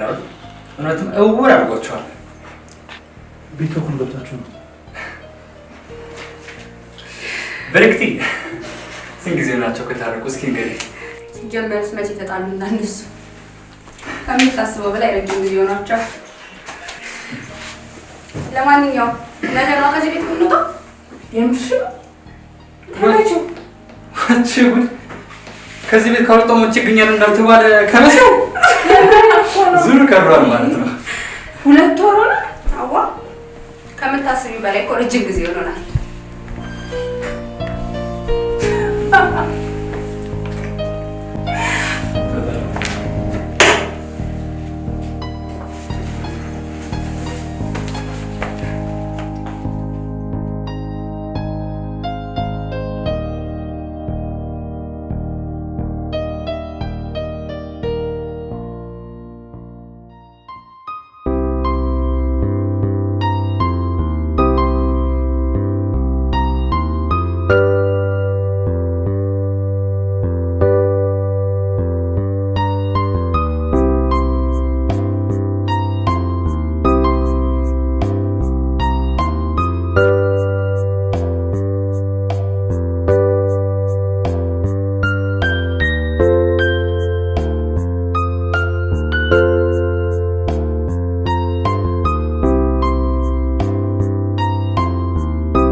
ቆይሽ ወዴት ነው የምትሄጂው?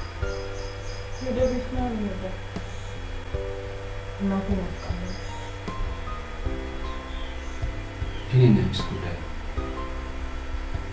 እናስብበታለን።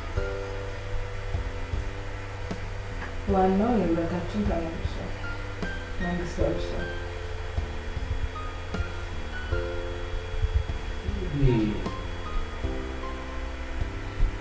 የህትመት ቤቱ ጉዳይ እኔ የራሱ ጉዳይ እሷ አለ የሚያሳስበኝ። ቆይ አልተስማማንም፣ 1-2 ወር ጨምሩልን ብንላቸው እምቢ ይሉናል? የተለየ የጀብደኛ ስራት ንብረት እኮ የምናንቶቻችን የምናንቶቻችን ከዛም አልፎ የአባቶቻችን ታሪክ ነው። እኛ ደግሞ ባላደራችሁ። እሺ እሱን ተይውና የኔና አንቺስ ጉዳይ ምን ልታደርጊበት አሰብሽ? እስቲ አስብበትና ውሳኔ አሳውቃለሁ።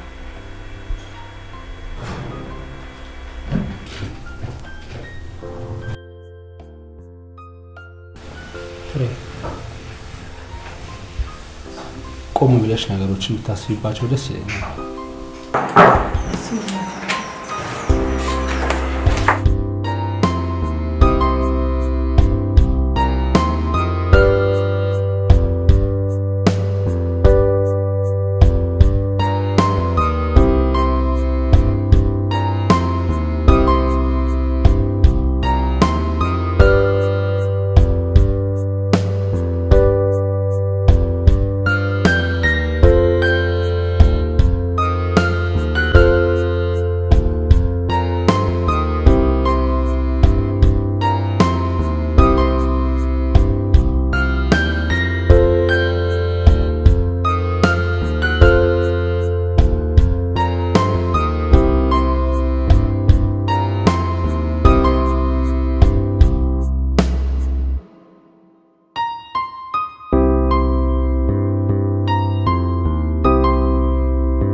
እንግዲህ ምናሴ የምትሰጠው ኢንተርቪው ለመጽሐፋችን ማለቴ ለአንድ መንገድ ትልቅ ብራንድ ስለሚሆን ጥሩ ጥሩ ኢንተርቪው እንደምታደርግ አልጠራጠርም።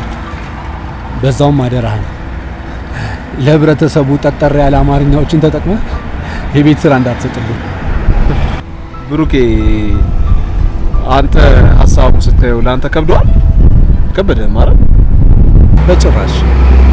እንደው አንዳንዴ ቀለል አድርጌ የማያቸውን ነገሮች ቆም ብዬ እንዳስባቸው ነው ያደረከኝ። በአብዛኛው ዓለም ላይ ያሉ ትልልቅ ሀሳቢያን ብዙ ሀሳቦቻቸው በቀላሉ እኛ ጋር የሚደርሱ ናቸው። ብዙዎቻችን ግን ያንን አናስተውልም። ምሳሌ ልስጥ። ቡዳን ተመልከተው። ቡዳ ምን ይላል መሰለህ? ደስተኛ ለመሆን የምትኖርባትን ዓለም እንዳለች ተቀበላት ይላል። ከቡዳ አንስቶ ከላይ ከሶቅራጠስም አንስቶ እስከ 21ኛው ክፍለ ዘመን ፈላስፎች ድረስ ሁሉ ያለንበትን ዓለም እንድንቀበል ነው የሚያበረታቱ። ግን እውነተኛ ያለንባትን ዓለም እንቀበላታለን? አንቀበላትም። አትጠራጠር። አሁን ላለንበት የሚዝረብል ህይወት፣ የስቃይ ህይወት ዋናው ምክንያት እሱ ነው። ምንድነው ግን ፍሬ የለችም ዛሬ። በሰላም ነው? ሌላ ጉዳይ አለኝ ብላ እዛ ነች አለችው። ኦኬ። ፊት በጭራሽ ደስተኛ ይመስል የሆነ ነገር አለ ያጋጠመ ነገር? አብረን ከምንኖርበት ቤት እስከወጣን ዛሬ ሁለተኛ ቀናችን ነው። እንዳገኛት ብደውልላትም የምናሴ ኢንተርቪው ቀን ነው የምንገናኘው አለች። ይኸውልህ ብሩኬ፣ እኔ ሰው መምከር አልወድም። እሺ፣ ግን አንድ ነገር ልንገርህ።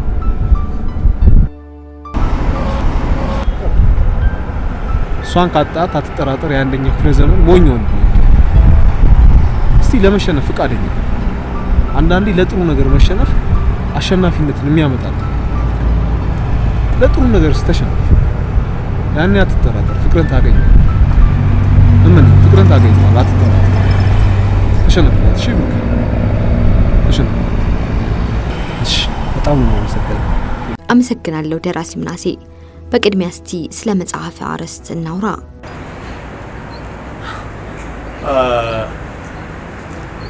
ደራሲ በሚለው ማዕረግ ማጠን ደስ ይላል። ደራሲ የሚለው ማዕረግ መጽሐፍ ያው ርዕሱን አይታችሁታል። አንድ መንገድ ይሰኛል። ምን የተለየ ነገር ይባላል? በቃ ያለን አንድ መንገድ ከዚህ የተለየ የምለው ነገር የለም። አንድ መንገድ ይባላል። ሀያሲያን በመጽሐፍ ላይ ጠንከር ያለ ትችትን እየሰነዘሩብን ነው። ለምሳሌ ታዋቂው ሀያሲ ናሁሰናይ የጥበብ ፍካት በተሰኘው መጽሔት ላይ ባቀረበው ሂስ መጽሐፍ ምናባዊ ይጎላበታል፣ እንዲያውም የዝነኛውንና ለብዙ ትውልድ ይትረፍልን ብለን የምናስበውን ማተሚያ ቤት ክብር አይመጥንም ብሏል። አንተ ምን ትላለህ? ናሁ ጎበዝ ሀያሲ፣ በጣም ጎበዝ ሀያሲ ነው። ምንም ማለት አልችልም ስለሱ። ያው ሰው የታየው ነው። እኔ ደግሞ የተሰማኝን ሀሳብ ነው የተናገርኩት። አዲስ ሊሆን የሚችለው ነገር የለም። ያለንን አማራጭ ነው ያስቀመጥኩት ለመኖር። ሀያሲያን የተለያየ ፖይንት ኦፍ ቪው ማሳየት ይፈልጋሉ። ስለዚህ የራሱን ፖይንት ኦፍ ቪው አሳይቷል። ከናሁ ጋር ጋራው አንድ ነገር ቢኖር የሰው ልጅ የሚወስናቸው አንዳንድ አስደንጋጭ እና አስፈሪ ውሳኔዎች ይህንን በጋራ የመኖራችንን ነገር እንዳያፈርሰው ስጋት አለ። ያንን ከናሁ ጋር ነው የምጋራው።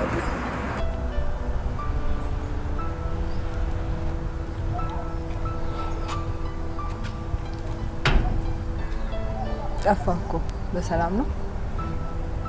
አዎ በሰላም ነው። ምን አግሪሽ ነገር አለ ብለኝ ነበር። ምንድነው? ከምነግርሽ የማሳይሽ ነገር አለ። እሺ፣ ግን በሰላም ነው አይደል? አዎ በሰላም ነው። አታስቢ ፍሬዬ።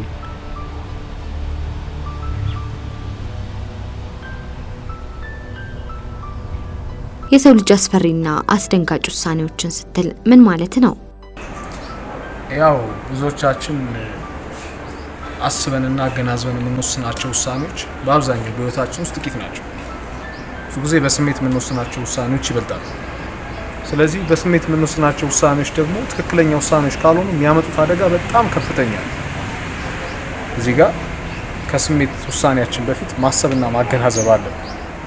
ያለበለዚያ የሰው ልጅ ላይ የሚያመጣው ክራይሲስ አደጋ ማንቆጣጠረው ማንጨብጠው ያ ነው እጅግ በጣም አስፈሪ ነው።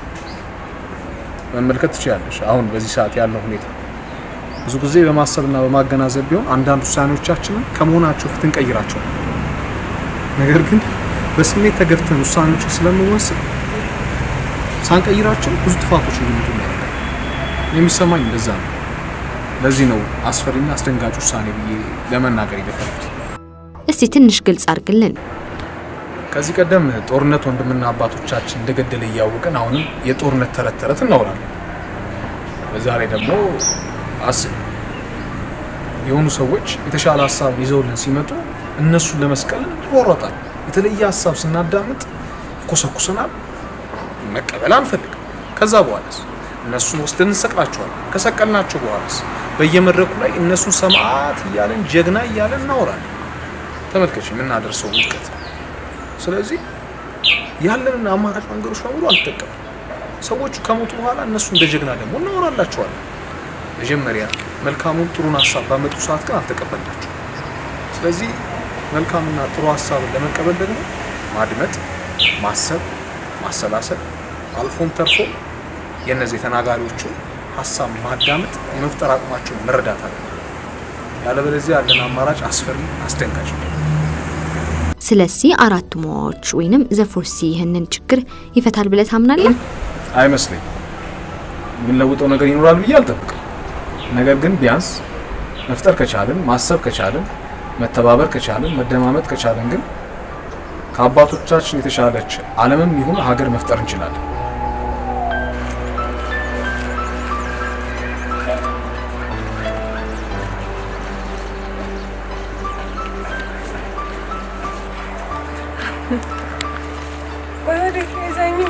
ዛሬ ደግሞ እሱን በሩን ከፍቼ ውስጥ ነው የምልሽ። ዝም ብዬ ሰው ቤት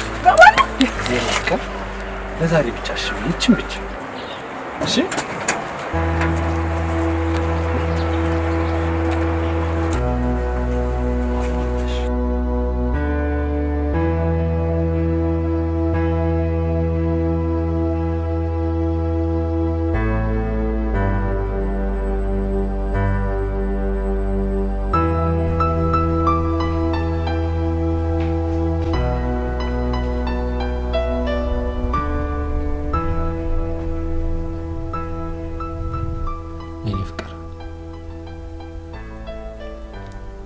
ምን ያህል እንደምወድሽ የተረዳሁት እዚህ ቤት ውስጥ በግድ ታስረን በነበርንበት ወቅት ነው።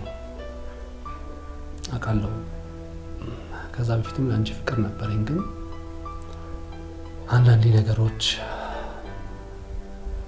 እንደምታስቢያቸው ላይሄዱልሽ ይችላሉ። እዚህ ቤት ውስጥ አብረን በነበርንበት ጊዜ ጭቅጭቅም ፍቅርም ደስ የሚል ጊዜ አሳልፈናል። ግን እዚህ ቤት የነበረንን ቆይታ ጨርሰን ስንወጣ እንደ በፊቱ ማጣሽ መስሎኝ ልቤን በጣም ፍርሃት ተሰማኝ። ፍሬዬ፣ አንቺን ማጣት አልፈልግም።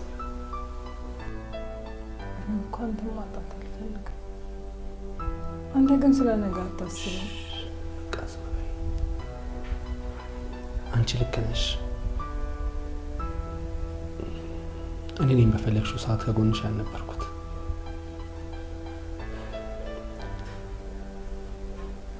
ሀሳቤን ውደጂው አትውደጂው እርግጠኛ አይደለሁም፣ ግን ቢያንስ የኔን ነፍስና የአንቺን ነፍስ ያቀራርባል ብዬ ያሰብኩትን ነገር ነው ያደረኩት።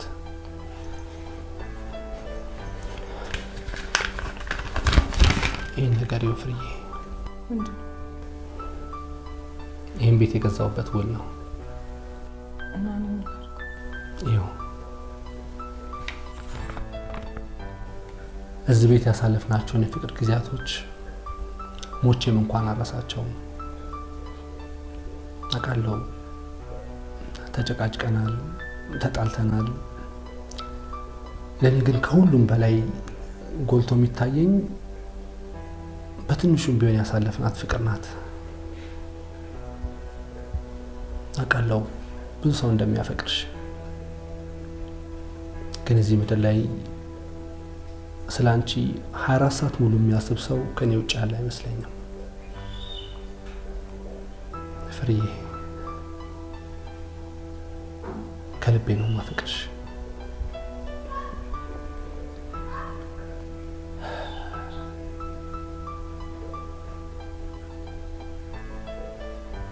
እኛ መቼም የምንኖረው ዓለም ላይ ነው አይደል? የኔ ዓለም ደግሞ ብርሃን የሚኖራት አንቺ በእኔ ውስጥ ስትኖሪ ብቻ ነው። የኔ ፍቅር ከዚህ በኋላ አንቺን ከማጣ ራሴን ማጣ መርጣለሁ።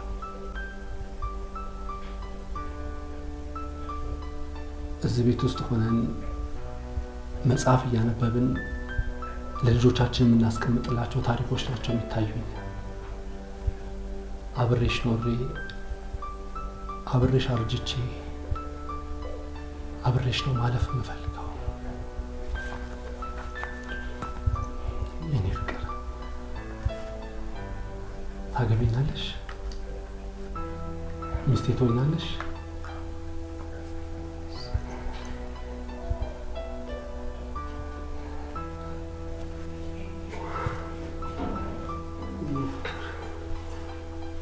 እነዚህ ጠረኖች ይናፍቁኛል። መጀመሪያም እኮ እዚህ ቤት ስንገባ ነግሬ ነበር አብነት። እነሱ መቼም አይጣሉ አትገላግላቸው አላልኩም?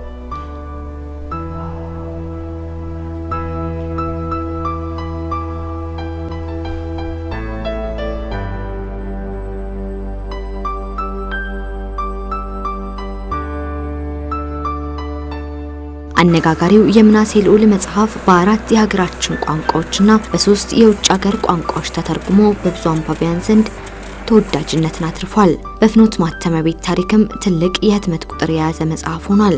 አንድ መንገድ መጽሐፍ ለሰው ልጅ በምድር ላይ ለመኖር ያለው መንገድ አንድ ብቻ ነው፣ እሱም መተባበር፣ መደማመጥ፣ ማሰብና መፍጠር መቻል ነው በሚለው መልእክቱ የብዙዎችን ቀልብ ለመግዛት ችሏል። አንድ መንገድ፣ እሱም የጋራ መንገድ ነው። ለማንም አይጠብም፣ ማንም ወደ ኋላ ትሶት አይቀርም።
Mm-hmm.